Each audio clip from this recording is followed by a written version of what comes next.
Hi, everybody. This is Silvio Canto in Dallas, Texas on Wednesday, December the 31st. Obviously, we know what this day is the day before when we say Happy New Year. Of course, we're going to celebrate tonight and tomorrow and watch all those football games in between and have some good food, get together with family and friends. You know the routine. So I wanted to take a few minutes today and wish you a very happy new year. And first of all, thank all of you for your support in 2025, for all the clicks and all of you who dropped in a comment here and there. It's appreciated, and we love the fact that you take the time to check out our video and also, of course, our American Thinker posts that we try to get out there every single day. So thank you for 2025. I'm looking forward to 2026, and I hope we can be as good, maybe even better in 2026, because it will be an exciting year, as I'm sure everybody knows. Well, I've got a post over at the American Thinker today talking a little bit about New York City, and I'm starting to get worried about New York City because the incoming mayor is starting to make some pretty radical appointments. Now, again, how much is he going to be able to do? How much of this is just trying to please a certain segment of the party? I don't know. But it's, we'll be talking a lot more about this with our friend Bill Katz, the editor of Urgent Agenda, who lives in that area. We'll probably talk with Bill on Monday, as we always do. But everybody's looking forward to the speech that he's going to give tomorrow and the tone that he's going to set for the New York City. I mean, look, he's got some pretty radical people around him. He just appointed somebody today who was somebody who was I'm not going to say defending what happened on 9/11, but let's just say he wasn't a huge critic of what happened on 9/11. So it is remarkable to me how this cabinet that he's putting together and some of the ideas that are out there. And that's what my post is about today. I mean, this idea that somehow you're going to tackle affordability by going after the landlords. I mean, it's the exact opposite of what you need to be doing. You need to make it easier for landlords to rent, to do business, so that there's more construction in New York City. I mean, the problem in New York City is that it's very difficult to do anything because of all the regulations. So New York City has to do the exact opposite of that, attract more business and make it easier for landlords to run their rent or whatever. So I'm not excited about what could be happening in New York City. And in my post that I wrote today at American Thinker, I'm cautioning people in New York City. They need to talk to Cubans of my parents' generation and talk a little bit about what happened in Cuba.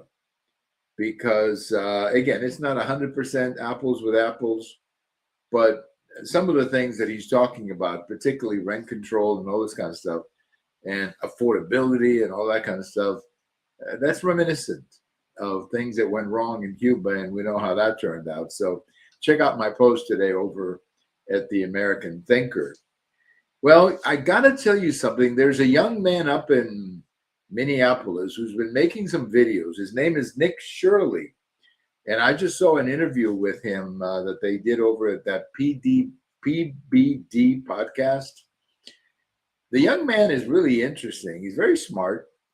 And he just went around talking to people. He didn't do anything dramatic. He would knock on the door and say, "Is this a daycare center?" And in some cases, there wasn't anybody there, or it was a problem. Now, he's being accused, of course, of being a racist and, the usual stuff that comes with the territory. But the young man is onto something. Some of this information that is coming out about daycare centers up in Minneapolis and just overall many of these activities where fraud is apparently true. So I'm not going to say that I have not seen all of the videos that the young man has done. But I think he's done the state of Minnesota and the city of Minneapolis a big favor, pointing out that these problems exist. And I think it's about time that somebody does something about it, because the kind of money we're talking about here is billions of dollars. And somebody has to be at least held accountable or explain how this happened. All right. I mean, I think somebody needs to explain. Now, the governor is obviously the one in charge here. He's the buck stops with him. Well, let's see. Let's see what he can do. He says, I'm going to make sure we get to the bottom of this. Okay, I wish him well. I hope he does get to the bottom of this. But in the meantime, this young man, Nick Shirley, he must be over the target because they're really going after him in a very personal and vicious way. And we know how the other side plays. When you're over the target, then you're a racist or they're going after you in a very personal way. So he must be onto something here, this young man in Minneapolis with these videos. I'm not going to say that I've seen all of them. I have not. And I'm not going to say that he's, I know he's not a trained journalist. I get all of that.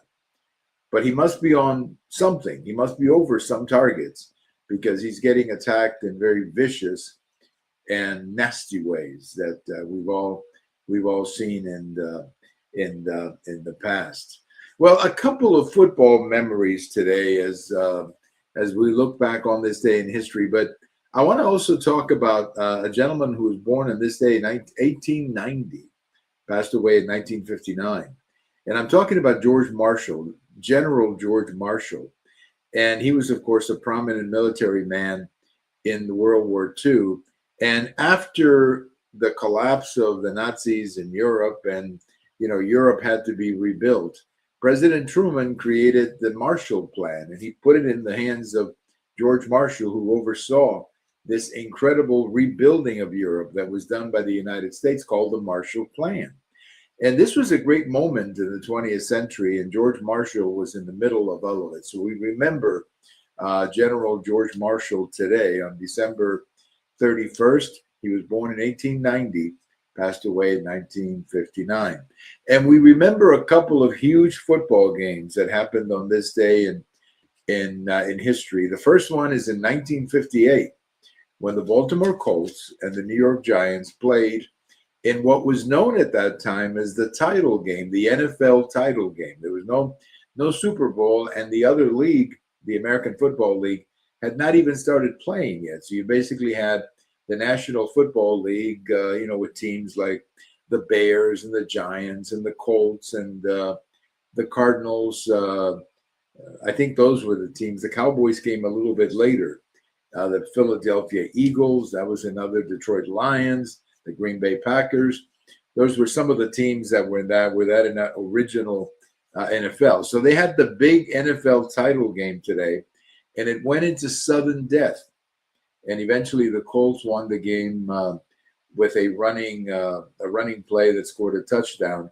But that game is regarded to be as the biggest NFL game of all time because it put the NFL on TV. Millions watched that game on national TV, and it was a boost to the NFL like nothing before.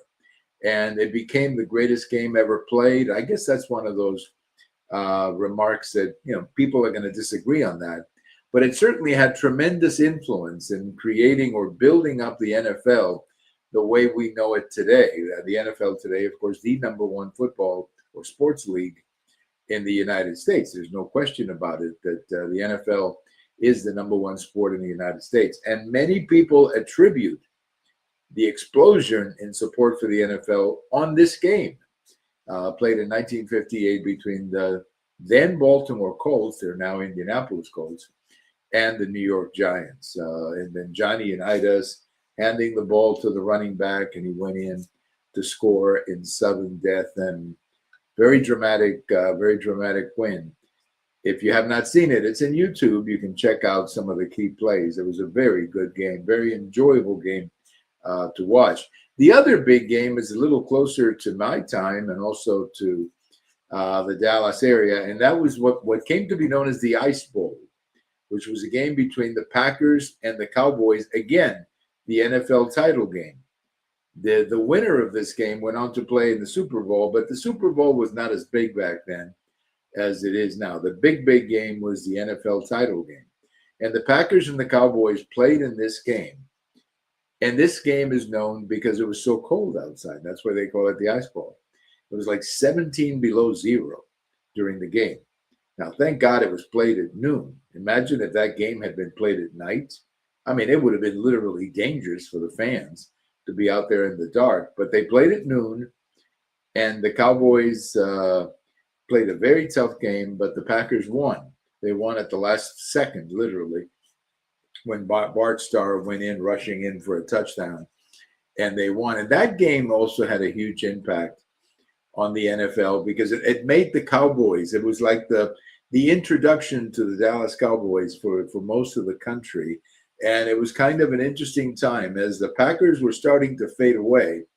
They still won the first two Super Bowls, but the Dallas Cowboys were rising with Coach Tom Landry on that in that game. So it was a game of two powerhouses, one that was starting to fade away, the Packers, and a new one, the Dallas Cowboys, that really was the most important team in the National Football League, or at least in the NFC in the 1970s. So a great game if you get a chance to check it out. The Ice Bowl from this day in 1967. Again, thank you so much for your support in 2025. We look forward to doing this again in 2026, and we look forward to having you in the audience with your clicks or with your comments, whatever it may be. And thank you so much for making it a great year. And I hope you have a wonderful, happy new year. And if you go out tonight, don't, I don't have to tell you what not to do. If you go out on a New Year's celebration, to just be smart and enjoy yourself. And I'm sure that you'll have a great time. Have a wonderful day, everybody. Thank you for listening. Happy New Year. This is Silvio Canto in Dallas.